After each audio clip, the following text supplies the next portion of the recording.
نحمدو ونصلی علی رسول الکریم اما بعد فاعوذ باللہ من الشیطان الرجیم بسم اللہ الرحمن الرحیم ولا تطع من اغفلنا قلبه عن ذکرنا صدق اللہ مولانا العظیم وقال اللہ تبارک وتعالی فی شان حبیبہ بسم اللہ الرحمن الرحیم ان اللہ وملائکتہ یصلون علی النبی یا ایہا الذین آمنوا صلوا علیہ وسلموا تسلیما اللہم صلی علی سیدنا و مولانا محمد وعلی آلہ واصحابہ اجمعین۔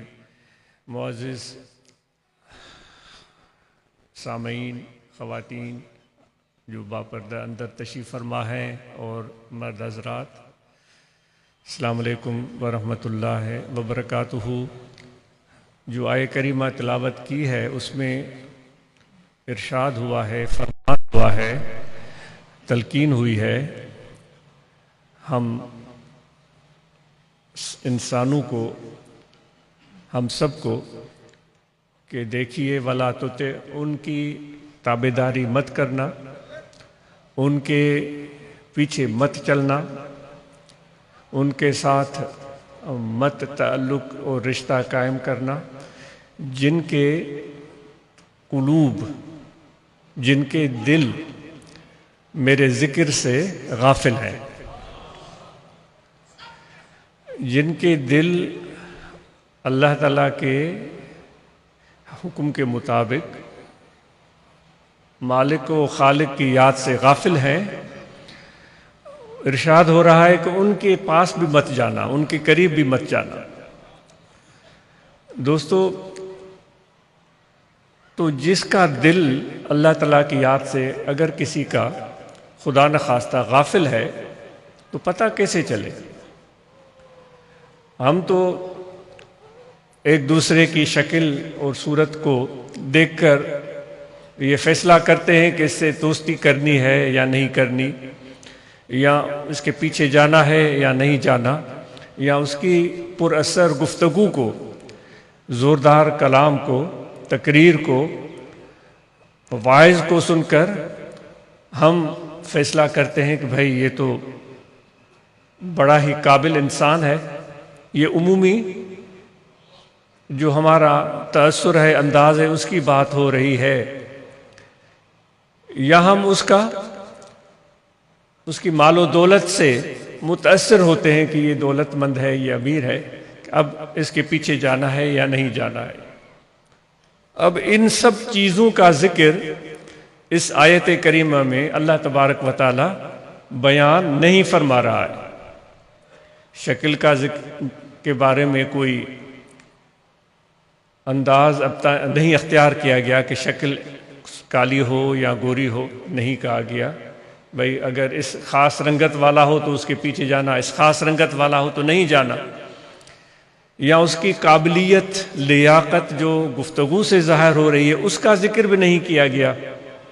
ایسی چیز کا ذکر کیا گیا جو کہ نظر ہی نہیں آتی، قلب۔ اگر ہم اپنی سوچ اور جو فہم ہے اس کے مطابق سوچیں تو وہ دھڑکتا ہوا دل ہمیں سمجھ میں آئے گا کہ قلب کیا ہے، وہ دھڑکتا ہوا دل۔ اب وہ دھڑکتا ہوا دل وہ اپنا کام کر رہا ہے، انسانی جسم کو توانائی دے رہا ہے۔ اب اللہ تعالیٰ نے اس توانائی دینے والی طاقت کا بھی ذکر نہیں فرمایا کہ تمہارا دل جو تمہارے جسم کو توانائی دیتا ہے، خون فراہم کرتا ہے، طاقت دیتا ہے، یہ بھی اس کے بہت بڑا عمل ہے۔ چھوٹا سا دل ہے، کس طرح انسان کے جسم کو توانائی دے رہا ہے، اس کا بھی ذکر نہیں کیا گیا۔ اللہ تعالیٰ فرماتا ہے کہ اس دل کے اندر ایک ایسا ذوق پایا جاتا ہے جو کہ الفاظ میں ظاہر نہیں ہوتا، جو کہ شکل سے دکھنے میں نہیں آتا، جو کہ لباس سے دکھنے میں نہیں آتا۔ وہ ایک ذوق ہے، ایک شوق ہے، ایک جستجو ہے، ایک محبت ہے جو اس دل، اس قفس انصری میں، اس دل کے اندر چھپی ہوئی ہے۔ اب وہ کیفیت کیا ہے کہ وہ میرا ذکر کرتا ہے، مجھے یاد کرتا تھا۔ تو ہم جیسے عام انسان اس چیز کو کیسے سمجھ پائیں گے کہ جس کے ساتھ ہم بیٹھنے جا رہے ہیں اس کا دل واقعی اللہ تعالیٰ کی یاد میں ہے یا اللہ تعالیٰ کی یاد میں نہیں ہے؟ تو آپ تو ماشاءاللہ اہل ذکر ہیں، آپ تو ماشاءاللہ کئی مرتبہ ذکر والوں کے ساتھ بیٹھ کر ذکر کر چکے ہیں، آپ کے دلوں پر انگل رکھ کر تلقین ذکر کر دی گئی ہے، اور آپ کو بار بار یاد دلایا گیا ہے کہ اس دل کو اللہ تعالیٰ کی یاد میں جاری وساری اور زندہ رکھنا ہے۔ تو آج امید کرتا ہے کہ کچھ کس قدر اس ذکر کے اثر کو آپ لوگ جانتے ہوں گے، کیونکہ سندھی میں چوندہ ہیں نانگ جے ڈنگ جی خبر ونی نانگ کھادن کھاں پچھو۔ سانپ کے ڈسنے سے کیا ہوتا ہے وہ کسی ہر ایک انسان کے بتانے کا کام نہیں، اللہ نہ کرے اللہ نہ کرے اگر کسی کو سانپ ڈس لے تو وہی بتائے گا کہ سانپ کے ڈسنے کے بعد کیا ہوتا ہے، اس کا اثر کیا ہوتا ہے۔ تو بلا تشبیہ و تمثیل یہ اللہ والوں نے وہ بھی اپنا منہ مار دیتا ہے، اپنے دانت گاڑ دیتا ہے اور پھر وہ زہر ڈال دیتا ہے جو کہ جان لیوا ہوتا ہے، اس کا ایک اثر پورے جسم پر طاری ہو جاتا ہے۔ تو اللہ والوں نے اپنے رحمت کا انگل ہمارے دلوں پر رکھ دیا۔ اب ہر ایک کو پتہ نہیں ہوگا کہ ذکر کیا ہے، تو اللہ تعالیٰ فرما رہا ہے کہ اس کے پیچھے نہ جاؤ جس کا دل میرے یاد سے غافل ہو، من ولا تطع من اغفلنا قلبہ عن ذکر، جس کے دل کو ہم نے اپنی یاد سے محروم ہی رکھا ہے۔ تو آپ لوگوں کو تو پتہ ہونا چاہیے، کیونکہ آپ تو ماشاءاللہ قلب پر انگل رکھوا چکے ہیں اور ذکر کو اپنے عملی زندگی میں شامل کر چکے ہیں۔ تو جو اللہ تعالیٰ کا ارشاد ہے اس کے مطابق کہ کون دل میں اللہ کا ذکر کرتا ہے اور کون اللہ تعالیٰ کا ذکر نہیں کرتا، اس کا اثر ایک تو یوں محسوس ہو سکتا ہے کہ جب آپ اس کے ساتھ بیٹھیں گے، آپ ضرور کسی کے ساتھ بیٹھیں تو آپ ذرا محسوس کریں کہ آپ کے باطن پر، آپ کے روح پر، آپ کے قلب پر اثرات کیسے مرتب ہوئے، اچھے یا برے، کیسے اثرات مرتب ہوئے۔ آپ کے دل میں اللہ تعالیٰ کی کوئی محبت پیدا ہوئی، کوئی عجز انکسار اور مہربانی، نرمی، رقت پیدا ہوئی، یا آپ خدا نخواستہ اس کے معاملہ اس کے الٹ ہو گیا کہ دل میں فساد آ گیا، فتور آ گیا، دل میں غفلت آ گئی، دل سخت ہو گیا اور رقت جاتی رہی، خود پسندی آ گئی، تکبر آ گیا، اور پھر تکبر ایسا کہ وہ تنزیہ اور ایک تنقیدی نگاہ سے سب کو دیکھنے لگا، وہ تو ایسا ہے، وہ تو ویسا ہے، وہ تو ویسا ہے۔ یعنی کہ یہ کیسے چیزیں انسان سیکھتا ہے؟ دیکھنا پڑے گا کہ وہ کس کے ساتھ بیٹھتا ہے۔ تو دوستو اللہ تعالیٰ بھی اس چیز کو بیان فرما رہا ہے کہ دیکھو ان لوگوں کے قریب مت جاؤ جن کے دلوں کو ہم نے اپنی یاد سے محروم رکھا ہوا ہے۔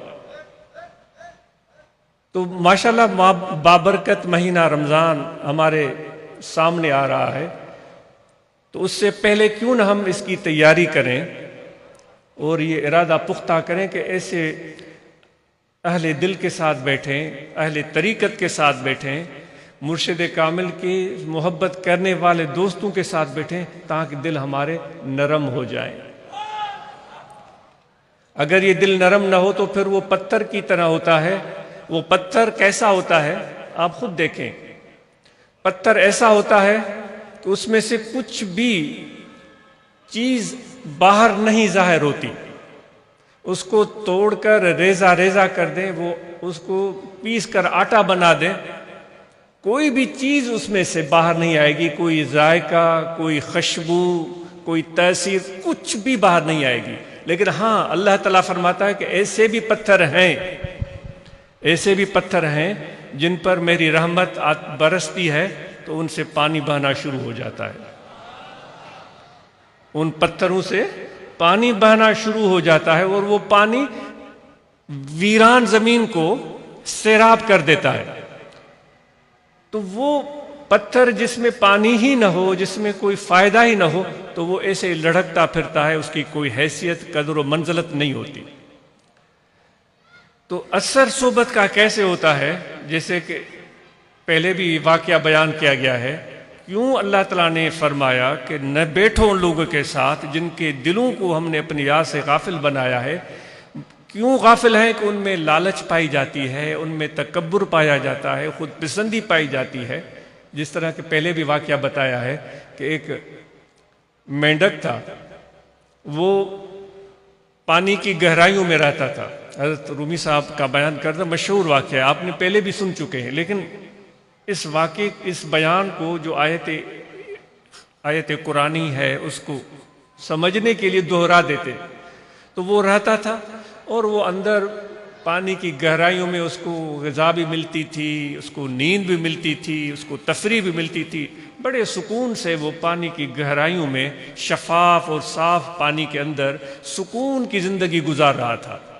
اور اس کو وہاں کوئی خطرہ بھی نہیں تھا، کوئی دشمن بھی اس کا نہیں تھا جو اس کو نقصان پہنچائے. ایک دن مینڈک کے دل نے چاہا، وہ پانی کی گہرائیوں سے باہر آیا اور خشکی پر وہ پھدکنے لگا. تو گزرتے گزرتے کوئی چوہا وہاں پہنچا. اس چوہے نے اس مینڈک کو دیکھا تو مینڈک سے گفتگو شروع کر دی.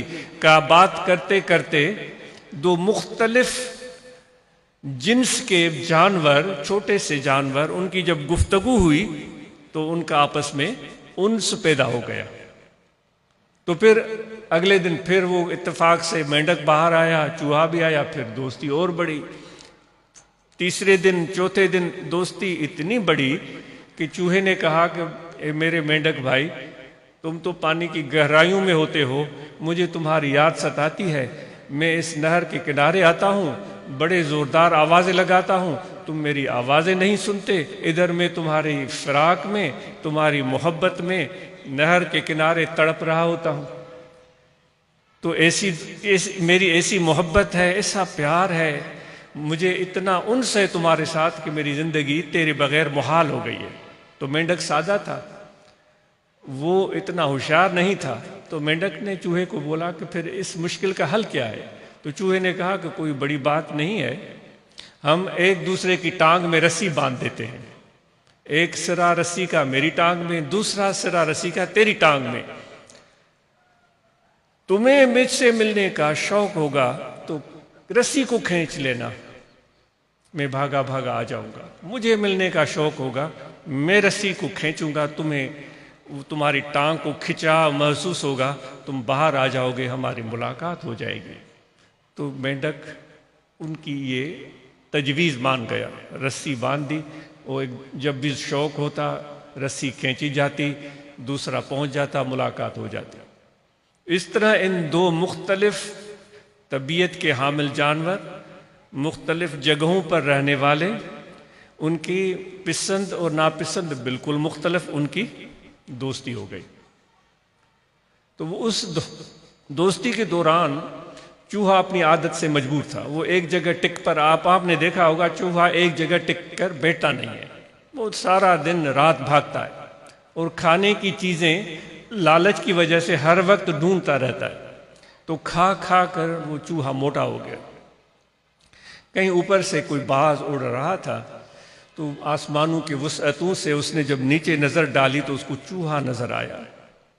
تو باز نے اس چوہے پر اپنی توجہ گاڑ دی اور وہ بڑی ہوشیاری اور صفائی سے اس نے چوہے کو زمین سے اپنے پنجوب میں پکڑ لیا اور پھر وہ فضا میں بلند ہوا. چوہے کو باز شکار کرتے ہیں، یہ تو ہر ایک کو پتہ ہے. چوہے کو باز شکار کر کے کھاتے ہیں، ہر ایک کو پتہ ہے. لیکن مینڈک کو کبھی بھی باز شکار نہیں کرتا، کیونکہ وہ پانی میں ہوتا ہے. وہ کہتے ہیں ایسے بھائی وہاں بیٹھ کر تسبیح کرتا ہے، اس کی آواز کچھ ایسی ہوتی ہے. وہ کہتے ہیں کہ مینڈک اپنے پانی میں بیٹھ کر وہ تسبیح کرتا ہے. اس کی آواز کو لوگ اس طرح تمثیل دیتے ہیں اور پھر اس کی غیر ضرر طبیعت کسی کو نقصان نہیں پہنچاتا. اور اس کو اتنی لالچ بھی نہیں ہوتی، اور غذا بھی اس کی بہت معمولی سی ہوتی ہے. مینڈک کی غذا بہت معمولی سی ہوتی ہے جس سے اس کا پیٹ بھر جاتا ہے. چوہا بالکل الٹ ہے، وہ ہر وقت کھاتا ہی رہتا ہے، ہرس کی وجہ سے اس کا پیٹ بھرتا ہی نہیں. تو جب وہ چوہا اوپر چلا گیا اس کے پنجوں میں، تو رسی کا سرا تو مینڈک کی ٹانگ میں باندھا ہوا تھا، تو پیچھے سے مینڈک بھی ہوا میں بلند ہوا، وہ بھی لٹکتا ہوا فضا میں چلا گیا. تو نیچے دیکھنے والوں نے یہ نظارہ دیکھا تو حیران رہ گئے کہ بھئی یہ مینڈک محفوظ جگہ پر رہنے والا، صبر شکر کرنے والا، کم کھانے والا، بیر ضرر جانور، یہ کیسے آج اس باز کے ہتھے چڑھ گیا؟ تو مینڈک سے انہوں نے کہا کہ مینڈک بھائی تمہیں کیا ہوا کہ آج باز کے ہتھے چڑھ گئے؟ ایسا نظارہ تو ہم پہلی مرتبہ دیکھ رہے ہیں. تو مینڈک نے جاتے ہوئے اوپر سے جواب دیا کہ بھائی یہ خشکی پر بسنے والے کسی لالچی چوہے سے دوستی ہو گئی، اس دوستی کی وجہ سے آج میرا یہ انجام ہوا کہ میں بھی اب موت کے منہ میں جا رہا ہوں. تو اے ذکر والو، آپ ایسے سمجھیں، میں اپنے آپ کو نصیحت کرتا ہوں، ایسے سمجھیں کہ ہم اللہ تعالیٰ کی رحمت کے دریا میں بیٹھے ہوئے ہیں، اور اس رحمت کے دریا میں ہمیں سب کچھ مل رہا ہے. ہمیں اللہ تعالیٰ کا ذکر بھی مل رہا ہے، ہمیں اللہ تبارک و تعالیٰ کی محبت پیار بھی مل رہا ہے، ہمیں اپنوں کی قربت اور محبت بھی مل رہی ہے.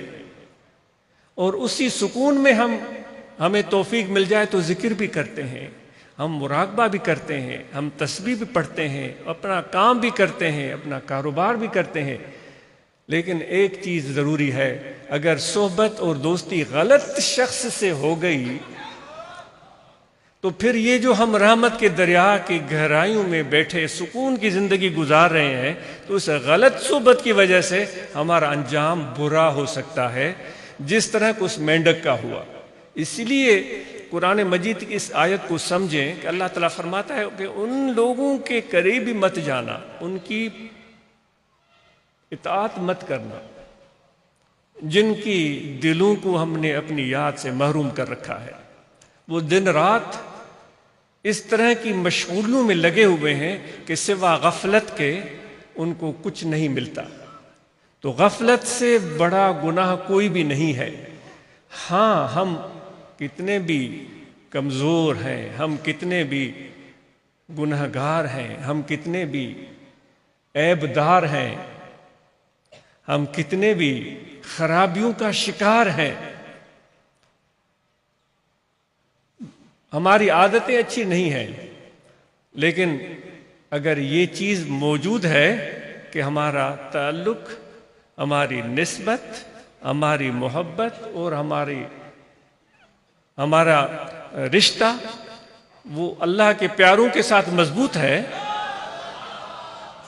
اور اس قطار میں ہم جڑے ہوئے ہیں، اس قطار میں ہم جڑے ہوئے ہیں. ہم کالے ہو سکتے ہیں، ہم بدصورت ہو سکتے ہیں، ہم خرابیوں کا شکار ہو سکتے ہیں، لیکن ایک چیز مل گئی ہے، اس رحمت بھری قطار میں ہمیں بھی جگہ مل گئی ہے، اس صف میں ہمیں بھی کھڑا ہونے کی گنجائش مل گئی ہے، ان کے قریب بیٹھنے کا ہمیں موقع مل گیا ہے، ان کے رحمت کے سائے میں ہم اس چھاؤں میں بیٹھے ہوئے ہیں. تو یاد رکھو، یہ بہت بڑی نعمت آپ کو مل گئی ہے، اس سے بڑھ کر اور کوئی نعمت نہیں ہو سکتی. تو جب وہ ہماری اعمال کو تولنے کا وقت آئے گا تو سب سے پہلے پوچھا جائے گا کہ یہ بندہ تھا کس کے ساتھ.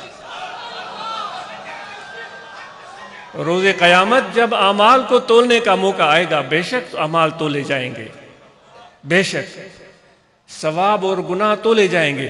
لیکن اللہ تعالیٰ یہ بھی فرماتا ہے کہ ہم لوگوں کو بلائیں گے اس کے اماموں کے ساتھ کہ وہ کس کے پیچھے چل رہے تھے، کس کی پیروی کر رہے تھے.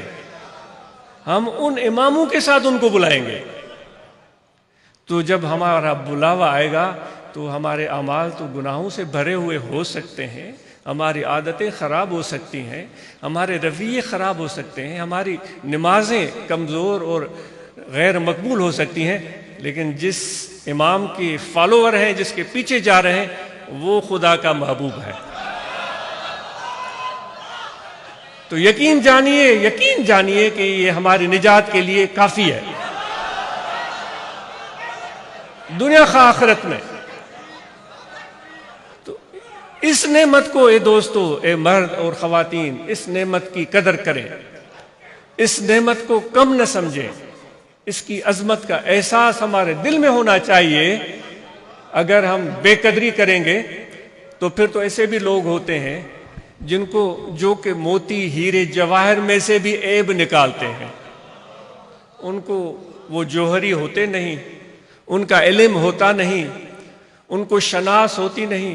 جس طرح رومی صاحب فرماتے ہیں کہ ایک لکڑہارے نے لال ملنے پر اس لال کو پہچانا نہیں، اس کی قدر یہ کی کہ اپنے گدھے کے گلے میں ہار بنا کر ڈال دیا تھا، کہاں لال اور کہاں گدھا۔ اس لال کو تو کسی حسین و جمیل ملکہ کے گلے کا حصہ ہونا چاہیے تھا، خوبصورت شہزادی کے گلے کا حصہ ہونا چاہیے تھا، اس کے بجائے اس نے اس گدھے کے گلے میں وہ ہار باندھ دیا تھا۔ تو قدر وارا کم تھا کھٹا خریدار، ہیرا موتی لال ونڈین سے ویٹھا تھے بینجھار۔ سو اس کی جو قدردانی ہے دوستو، یہ سمجھ اگر کسی کو مل جائے، بھلے وہ ان پڑھ ہو۔ دیکھو اللہ تعالیٰ نے فرمایا نا، جس کا دل میرے ذکر سے غافل ہو، تو وہ کون سی سائنس ہے جو کہ دل کی گہرائیوں میں جا کر آپ کو بتائے کہ اس کے دل میں کیا چل رہا ہے؟ لیکن اللہ تعالیٰ نے فرما دیا کہ اس کے پیچھے مت جانا، جس کے دل کو یعنی زبان سے ذکر کر رہا ہے، اس کو اللہ تعالیٰ نے بیان نہیں کیا۔ ہم کہیں گے بھائی یہ ذکر کر رہا ہے، سبحان اللہ، بڑی بات ہے، تسبیح اس کے ہاتھ میں ہے، ہم سمجھ سکتے ہیں کہ وہ ذکر کر رہا ہے، تسبیح پھرا رہا ہے۔ اللہ تعالیٰ فرمایا نہیں، اس کے دل میں کیا ہے، اس کے دل میں میری یاد ہے یا نہیں۔ اے اہل دل دوستو، اے اہل طریقت، آپ کو الحمدللہ یہ شناس حاصل ہو چکی ہے۔ آپ بیٹھیں گے کسی کے ساتھ بھی ذرا سا دل کی طرف توجہ کریں گے، آپ کو پتہ چل جائے گا کہ یہ بندہ، اس کے دل میں اللہ کی یاد ہے یا نہیں۔ حدیث میں حضور علیہ السلام فرماتے ہیں کہ میرے ایسے پیارے ہیں، حضور علیہ السلام فرماتے ہیں میری امت میں ایسے پیارے پائے جاتے ہیں جو اللہ تعالیٰ کے ذکر کی کنجیاں ہیں۔ تو صحابہ نے عرض کیا یا رسول اللہ صلی اللہ علیہ وسلم، تو ان کا کیسے پتہ چلے گا کہ وہ اللہ تعالیٰ کے ذکر کی کنجیاں ہیں؟ فرمایا، حضور علیہ السلام نے فرمایا، جب ان کے صحبت میں بیٹھو گے تمہارے دل میں اللہ کا ذکر جاری ہو جائے گا۔ تو دوستو یہ ہے وہ چیز جو آج ہم اپنے دل میں پختہ کریں، مضبوط اور مستحکم کریں۔ خواتین اور مرد اس سبق کو پکا کریں، اور ذکر کی تلقین بھی کی جاتی ہے۔ اس سے پہلے رمضان المبارک کی آمد ہے، آپ سب کو رمضان المبارک کی آمد کی پیشگی مبارک ہو۔ اس بابرکت مہینے میں ہم دو چیزوں کی طرف توجہ کرتے ہیں، ایک تو رمضان المبارک کے لوازمات کے مطابق ہم روزہ رکھتے ہیں، اللہ تعالیٰ ہمیں نصیب کرے، اور پھر قرآن مجید کے ساتھ رمضان کی نسبت ہے، ہم قرآن مجید کی تلاوت کرتے ہیں اور قرآن مجید سنتے ہیں۔ تو ان دو چیزوں کو ہم نے مل کر اس مہینے میں اختیار کرنا ہے۔ جو تندرست اور صحت مند ہیں اور ڈاکٹروں نے ان کو کوئی ایسی بیماری نہیں بتائی کہ جس میں حالت روزہ میں ان کو کوئی مرض لاحق ہو سکتا ہے، تو وہ استثناء ڈاکٹر حضرات کی ان کی تلقین کے مطابق ان کو حاصل ہو سکتی ہے۔ لیکن جو تندرست، توانا اور صحت مند ہیں تو ہم روزہ رکھیں گے۔ جو اللہ تعالیٰ کے پیارے حبیب آقا انعامدار حضرت صلی اللہ علیہ وآلہ وسلم نے روزہ رکھا اور صحابہ کو اس کا تاکید فرمایا، اور روزہ رکھنے کے ساتھ قرآن مجید۔ اچھا، قرآن مجید تلاوت تو ہم کریں گے اور قرآن مجید سنیں گے بھی صحیح، لیکن قرآن مجید میں اللہ تعالیٰ نے کیا فرمایا ہے اس پر بھی تو عمل کرنا ہے۔ تو اللہ تعالیٰ فرماتا ہے قرآن مجید میں کہ جھوٹ مت بولو۔ جھوٹے جو ہیں وہ اللہ تعالیٰ کو پسند ہی نہیں ہے۔ اب ہم قرآن مجید پڑھتے ہیں، یہ سعادت تو مل گئی، لیکن اگر دوسری طرف ہم جھوٹ بول رہے ہیں تو پھر قرآن مجید پڑھنے کے بعد ہم ایک غلط کام کر رہے ہیں۔ تو یہ وہ کہتے ہیں کہ ایک شخص نے کسی بزرگ کے سامنے آ کر کہا کہ صحیح میں نے وہ فلاں جو ہے غیر مسلم کے ساتھ یہ معاملہ کیا، میں نے اس کو اس طرح اس کے ساتھ جھوٹ بولا، اس طرح جھوٹ بولا۔ یہ وہ بزرگ ان کی باتیں سن رہے ہیں۔ اس نے کہا کہ بھائی یہ تو جھوٹ ہے، جس کو تو تم جو بات کہہ رہے ہو یہ تو جھوٹ ہے۔ اس نے کہا حضرت یہ جھوٹ نہیں ہے، یہ سیاست ہے، یہ جھوٹ نہیں ہے، یہ سیاست ہے۔ تو دوستو یہ کیسی سیاست ہے جو کہ ہم سے جھوٹ بلوائے؟ تو اس لیے قرآن مجید میں اللہ تعالیٰ نے یہ ارشاد فرمایا کہ مجھے یاد کرو اور میرے جو مجھ سے محبت کرتے ہیں، جو سچ بولتے ہیں، ان کے ساتھ رہو۔ اللہ تعالیٰ نے فرمایا کہ تم والدین کا احترام کرو۔ اللہ تعالیٰ نے فرمایا کہ تم پڑوسیوں کے ساتھ اچھا سلوک کرو۔ اللہ تعالیٰ نے فرمایا کہ جو ضرورت مند ہیں ان کی مدد کرو۔ اللہ تعالیٰ نے فرمایا کہ دنیا کی بھلائی کے لیے کچھ دعا مانگو، آخرت کی بھلائی کے لیے دعا مانگو۔ اللہ تعالیٰ نے فرمایا کہ کوشش کرو اور محنت کرو، اپنی اس دنیا کی زندگی کو، آخرت کی زندگی کو بہتر بناؤ۔ تو ہم رمضان میں قرآن مجید پڑھیں گے بھی، لیکن اس کے ساتھ ہم عمل بھی کریں گے۔ جو ہم میں سے میرے دوست آج تک کام نہیں کرتے تو وہ کام شروع کریں، کوئی بھی کام شروع کریں جس میں آپ کو فائدہ ہو، جس سے آپ کی آمدن میں اضافہ ہو، جس میں آپ کی زندگی میں خوشحالی آؤ۔ لیکن ایک چیز ہم ضرور ذہن میں رکھیں کہ ذکر والے اہل طریقت جو احباب ہوتے ہیں وہ خوددار ہوتے ہیں۔ خوددار کون ہوتا ہے؟ وہ خوددار وہ ہوتا ہے کہ جس کے دل میں کوئی لالچ نہیں ہوتی، کوئی طمع نہیں ہوتی، وہ مطلب پرست نہیں ہوتا، وہ مفاد پرست نہیں ہوتا، وہ موقع پرست نہیں ہوتا، وہ بے دریغ لوگوں کے ساتھ اچھا برتاؤ کرتا ہے، چاہے وہ خود تکلیف کے عالم میں ہو، پھر بھی لوگوں کے ساتھ اس کا برتاؤ، اس کا کردار بہترین ہوتا ہے۔ تو ہم اور آپ بھی وہ مہربان صفت جو حضور علیہ الصلوۃ والسلام کا خاصہ تھی اپنے اندر پیدا کریں۔ موقع پرست نہ بنے، مفاد پرست ہمیں بننے کی ضرورت نہیں ہے۔ ہم تو خدا کی نظر میں پسندیدہ بننا چاہتے ہیں یا دنیا کی نظر میں؟ مفاد پرست، موقع پرست وقتی طور پر فائدہ لے لیتے ہیں، لیکن تاریخ ان کو بھلا دیتی ہے، ان کے نام صفحے سے مٹ جاتے ہیں۔ لیکن جو مہربان ہوتے ہیں، سخی ہوتے ہیں، سعدی کہتا ہے کہ بھائی نوشیروان ایک بادشاہ تھا جس نے صرف انصاف کا بول بالا کیا تھا، تو لوگ آج تک اس نوشیروان کا مثال آج تک لوگ دیتے ہیں۔ تو جو بھی آپ کی اچھی عادت ہے وہ کبھی بھی ضائع نہیں ہوگی۔ تو انشاءاللہ ہم قرآن مجید پڑھنے کے ساتھ ساتھ اس کے جو ارشادات ہیں ان پر بھی عمل پیرا ہوں۔ اور پھر تجوید و قرأت کی بات مسلسل کی جا رہی ہے کہ اگر کوئی ہر برانچ میں ایسا سلسلہ ہوتا ہے کہ تجوید و قرأت سکھائی جائے تو بہترین بات ہے۔ اگر تجوید و قرأت کے ساتھ ساتھ ہم قرآن مجید کی آیات کو یاد کریں، اس کی معانی کو یاد کریں تو اور بھی اعلی شان بات ہو جائے گی۔ تو جب پھر ہم نماز میں کھڑے ہو کر سنیں گے تو وہ آیات پڑھی جائیں گی تو اس کی معانی، مفاہیم ہمارے دلوں میں آ سکیں گے۔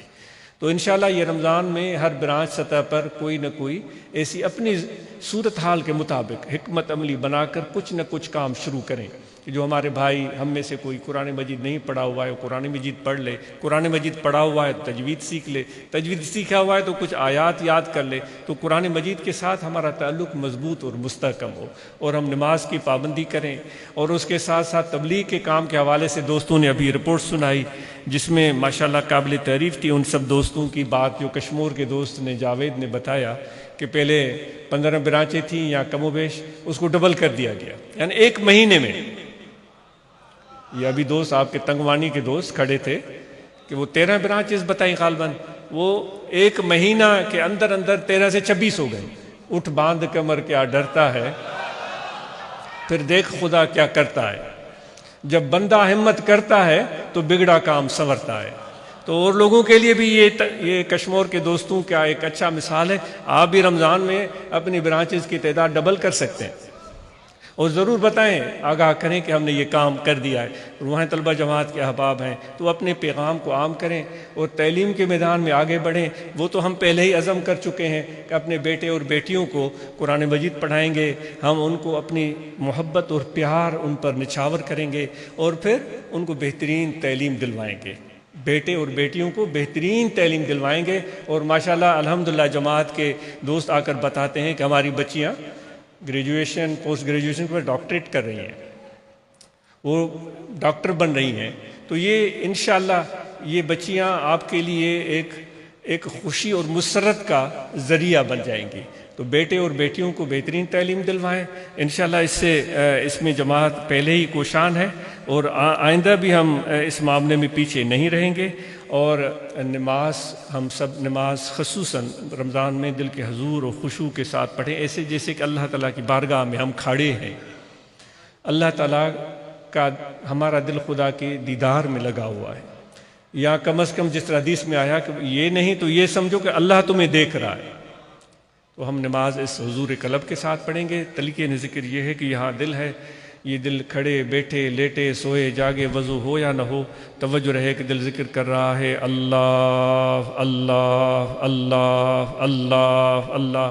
سب مرد اور خواتین کو ذکر قلبی کی اجازت ہے، کھڑے بیٹھے لیٹے سوئے جاگے وضو ہو یا نہ ہو، اللہ اللہ اللہ، سانس آتا جاتا رہے، اللہ اللہ اللہ، وضو ہو یا نہ ہو، اللہ اللہ، گھر میں ہیں، آفس میں ہیں، شہر میں ہیں، بازار میں خرید و فروخت کر رہے ہیں، اللہ اللہ اللہ۔ یہ پہلے بھی آپ سمجھ چکے ہیں کہ زبانی ذکر سے یہ الگ چیز ہے، یہ توجہ اور خیال سے ہوتا ہے، یہ ایک ایسی نسبت ہے جو اللہ کے ساتھ ایک بندے کی قائم ہو جاتی ہے، پھر کوئی بھی مشغولی دنیا کی اس کو اللہ تعالیٰ کی یاد سے غافل ہونے نہیں دیتی، نہیں کر سکتی غافل۔ تو یہ ذکر کریں، مراقبہ کریں، اور مراقبہ جس طرح آپ سب کو پتہ ہے، اگر نہیں معلوم تو وہ طریقہ کار معلوم کر لیں، اور ختم شریف یاد کر لیں، شجر عالیہ یاد کر لیں، روزانہ سب احباب ضرور ایک مرتبہ ہم شجر عالیہ پڑھا کریں، اور اس میں ہمارے مشائخ کے اسماء گرامی آتے ہیں، جس شیخ کا نام آئے تو ان کے فیض کا انتظار کریں اپنے مرشد کامل کے سینے سے، تو ان کا فیض ہمارے سینے میں آ رہا ہے۔ تو یہ نسبت جو ذہبی سلسلہ ہے حضور علیہ الصلوۃ والسلام حضرت سیدنا ابو بکر رضی اللہ تعالیٰ عنہ سے شروع ہوتا ہے، سلسلہ بسلسلہ ہم تک پہنچتا ہے۔ تو اللہ تعالیٰ آپ سب کا آنا قبول کرے، اور جب واپس جائیں تو احتیاط سے جائیں، اور ڈرائیونگ خیال سے کریں، اور ذمہ داری سے ہر کام کریں، لاپرواہی سے اور غیر ذمہ داری سے ہم ضرور ضرور ضرور بچتے رہیں۔ لوگ غیر ذمہ داری کا رویہ رکھتے ہیں، لاپرواہی کرتے ہیں، دوستو آپ اور ہمیں یہ زیب نہیں دیتا۔